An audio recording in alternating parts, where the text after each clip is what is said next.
కరీంనగర్ జిల్లా కేంద్రం ఇప్పుడు ఆదర్శనీయంగా మారింది. ప్రభుత్వ పాఠశాల విద్యార్థులు కూరగాయలు పండిస్తున్నారు. అంతేనా, జిల్లా కలెక్టర్ చొరవతో మోడల్ వెజిటబుల్ మార్కెట్ను నిర్వహిస్తున్నారు. ఇదిగో ఇక్కడ కూరగాయలు అమ్ముతూ బిజీగా గడుపుతున్న పిల్లలు కరీంనగర్ జిల్లా ప్రభుత్వ పాఠశాల విద్యార్థులు. ఇక కూరగాయల కోసం ఆరా తీస్తూ ధరలు తెలుసుకుంటున్న ఈ మహిళ ఆ జిల్లా కలెక్టర్ పమేళా సత్పతి. కరీంనగర్ జిల్లాలో కొన్ని ప్రభుత్వ పాఠశాలలో విద్యార్థుల చేత సేంద్రియ పద్ధతుల ద్వారా కూరగాయలు పండించారు.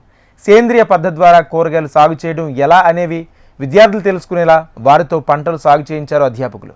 అలా పండించిన కూరగాయలను కరీంనగర్లోని కశ్మీర్ గడ్డ రైతు బజార్లో ప్రత్యేకంగా ఇలా విద్యార్థులతోనే అమ్మించారు.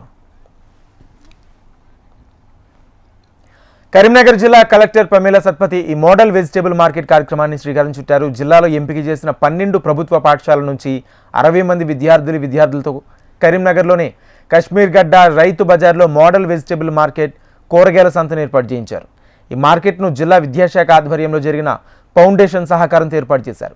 జిల్లాలోని కరీంనగర్, ధన్గర్వాడి, ఆసిఫ్ నగర్, బూరుగుపల్లి, మానకొండూర్, సుల్తానాపూర్, ఖన్నాపూర్, నాగులమాల్యాల, నాగుగూర్, జంగపల్లి, చెల్పూర్, కొత్తపల్లి, హుజూరాబాద్ బాలుర బాలికల ప్రభుత్వ పాఠశాల నుంచి దాదాపు 60 మంది విద్యార్థులు పాల్గొన్నారు.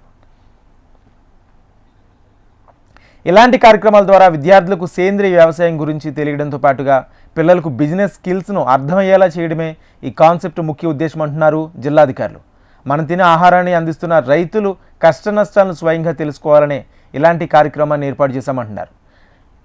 అయితే జిల్లా కలెక్టర్ పమేళా సత్పతి కూరగాయల స్టాళ్లను సందర్శించి విద్యార్థులతో మాట్లాడి ఆమె కూడా కూరగాయలను కొనుగోలు చేశారు. సేంద్రియ పద్ధతుల వల్ల పండించిన కూరగాయలు ఆరోగ్యానికి ఎంతో లాభదాయకమన్నారు. ఇక ప్రజలు, తల్లిదండ్రులకు వీటి గురించి విస్తృతంగా అవగాహన కల్పించాలని విద్యార్థులను కలెక్టర్ కోరారు.